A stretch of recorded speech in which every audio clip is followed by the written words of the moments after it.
Hello and welcome to another episode of What's Inside. Today we are looking at some James Bond 007 Moonraker cards.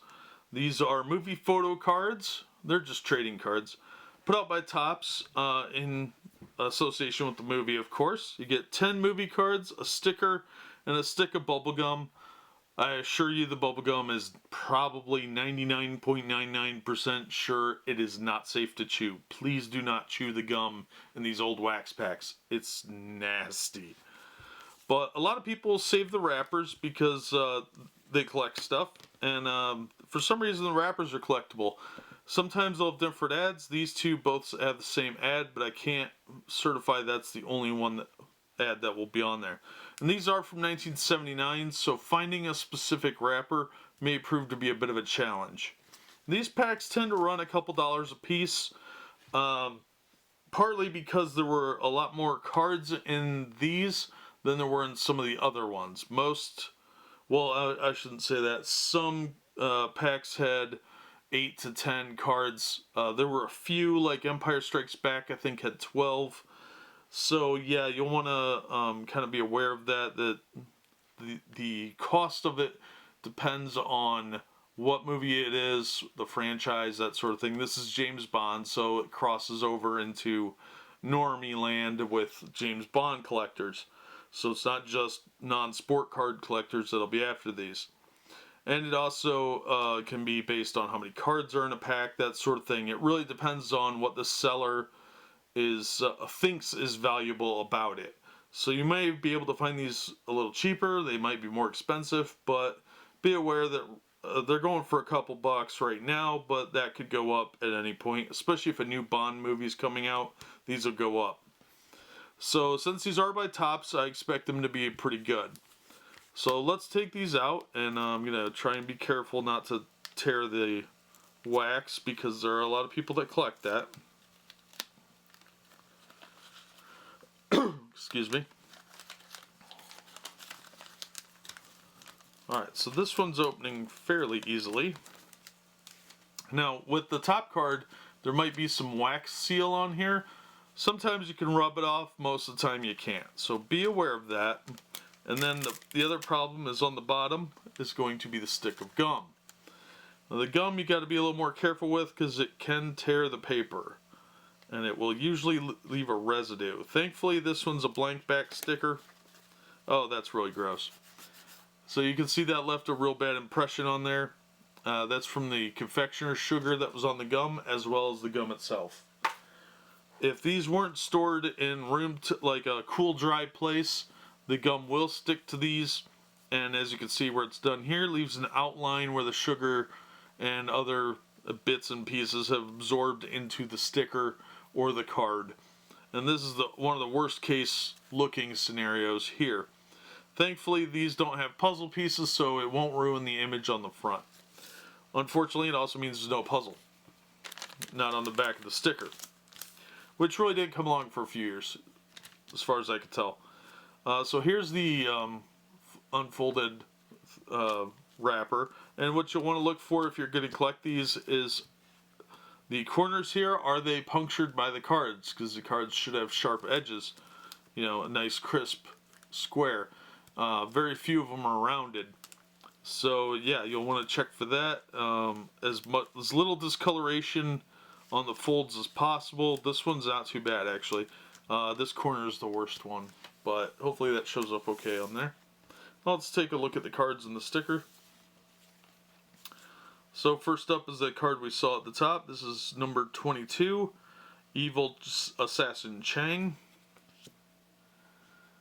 And on the back we actually have a puzzle piece, which looks like it probably goes like this. But it's got the colored border, meaning there's probably 2 puzzles in the set. And it looks like the planet Earth. When they switched to stickers, it actually was a lot easier to see the image.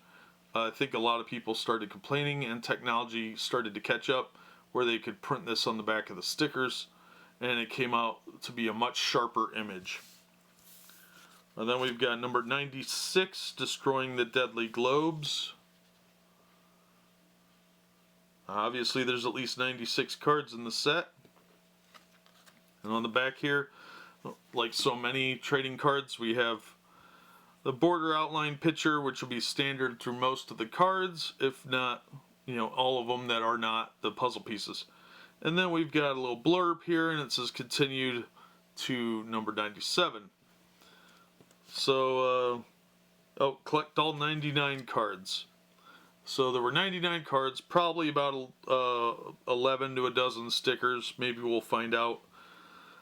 But with these, it was just a recap of the movie through the cards, which was an interesting souvenir in a way. But as you can tell, the back of this is not treated in any way. It's just cardboard with print on it. And this side is semi-gloss. So it's a matte finish. It's not actually glossy, but it is slightly glossed to bring out the image better and make it pop a little bit more. And it retains the color. Unfortunately, it tended to make for uneven printing. So you'll see like these little tips here might get cut off in a different card. And that'll really drop the value if it's not centered properly. This one's slightly off center because it's raised up. And you can see there's a little bit of extra blue down here. And yeah, it really kind of hurts it a little bit. So then we have card number 3, which is Trapped by Deadly Spies. And this one is also a puzzle piece, obviously of space. And then we have number 41, Conferring with M. And the puzzle piece is part of a face. So this is probably not part of that other puzzle. It's probably a different one. Scientist's Lair, number 29. Then we have Bond and Holly Arrive, number 73. And this is part of the red border. And that's obviously Roger Moore's head. The artist's rendition of it anyway. Then we have Lasers Find Their Mark, number 97. Now here's another printing error on the bottom here. You can see that it's not cut quite right. And there's some slight discoloration that's not inked in at the bottom. It's got the regular cardboard look. Like it's more of a grayish color where the ink didn't bleed over. So it was probably cut poorly. And that's usually what happens is it'll be like a comic panel border around it. And that got cut poorly. So there's that. Then we've got number 47, Bond Glides to Safety.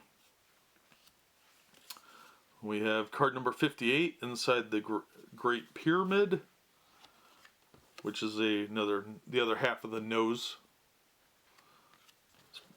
Most likely Bond's face.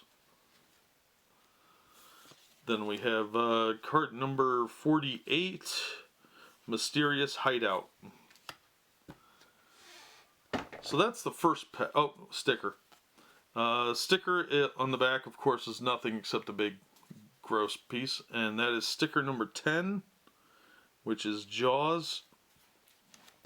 And like most stickers of the day, it's got a border and then the actual sticker, so when you peeled it off you wouldn't get like crumpled edges on the sticker. It'd be a nice rounded edge.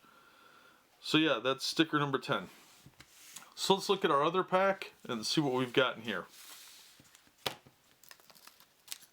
These open really easily, thankfully.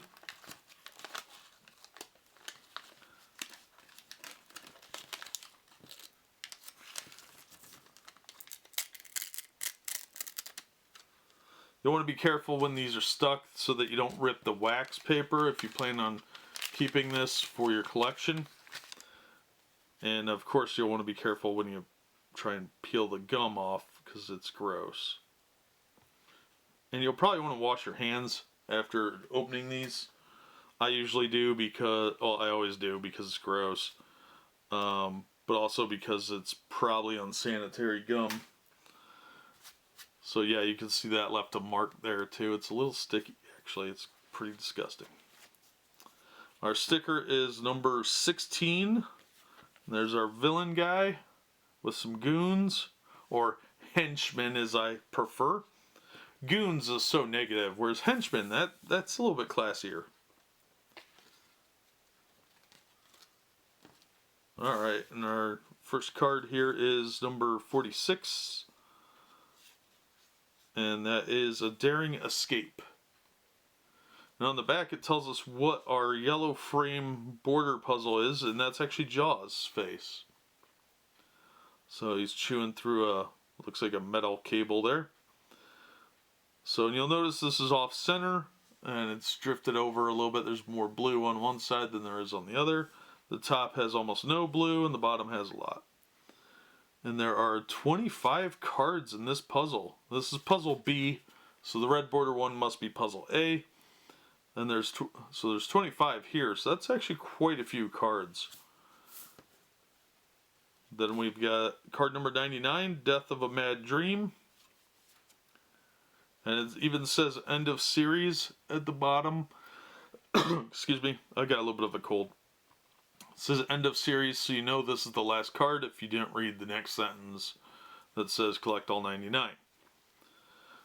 So, honestly, a lot of times they didn't put how many cards were on here on the back, so you would have to have the title card, which is card number 1, and hope it said on that. And sometimes they didn't even bother with that, depending on what the company was and what series it was. So here we have number 41 again. We've seen this one already, and you can see this one is definitely off center. It's just poor workmanship. These weren't considered collectibles in this class, in the sense we know them as today. These were more of like a souvenir book sort of thing. It was a gimmick to get kids and some adults to buy them and you know, have them as a souvenir of the movie, but not as a collectible. They weren't really thought of that much. We used to buy these for a nickel a piece at flea markets and stuff. So they weren't really, if you had a set, it might be worth a couple bucks to a collector, but that wasn't as big of a deal in the late 70s to early 80s. It was something more that kids did, not really adults. Adults got more into it in the early 90s, aside from sports people, that is. Sports fans have always regarded it as collectibles, but non-sport cards are much different. Here we have card number 88, Arrival of the Earth Forces. Number 73, Bond and Holly Arrive. We've seen that one. That one's just a text card. Teeth of Steel, number 35. That on the back has another puzzle piece. And that's the picture from the puzzle. Then we have Inside the Great Pyramid. We've seen this one. It's card number 58. The Spies Compare Notes, number 33. Then we have number 81, Flowers of Death. And then lastly, card number 90, Powerful Karate Chop. And this is Bond administering a trademark karate chop because martial arts were big in the 70s. And on the back we have part of a puzzle piece here. That's probably part of his helmet. So yeah, my experience with these kind of cards is that these are actually kind of hard to find complete sets compared to finding the packs. You can usually find the packs or loose cards a little easier because a lot of people didn't keep the sets of cards that they created. When they grew out of collecting them, they'd throw them away. Unless, you know, they were, I hesitate to use the word nerds, but it was usually nerdier people that kept them and kept them safe. So finding them with nice crisp edges is a little more difficult. Usually they're a little more banged up. And the trading cards have really fallen out of favor in a lot of ways. So these are more die-hard collectors. But if you're a James Bond fan, these would make a cool collectible to add to your collection. And yeah, I think that it's really going to be more for the diehards and people, big pop culture fanatics, film fanatics, that sort of thing, would like this as like something to, you know, a coffee table kind of thing where you could discuss it with friends or frame the photos and create a collage or something of that sort of thing that could be framed and hung up. But yeah, it definitely has more of an appeal for the James Bond fan than your average comic fan or anything like that. But these have been the James Bond 007 Moonraker movie photo cards from Topps, 1979. I really like trading cards. I used to buy them a lot as a kid, so they have a certain nostalgia for me. but a lot of people, it's really not going to be their thing. But that'll do it for this episode. As always, thank you for watching and supporting the channel, and we hope to see you on the next episode of What's Inside.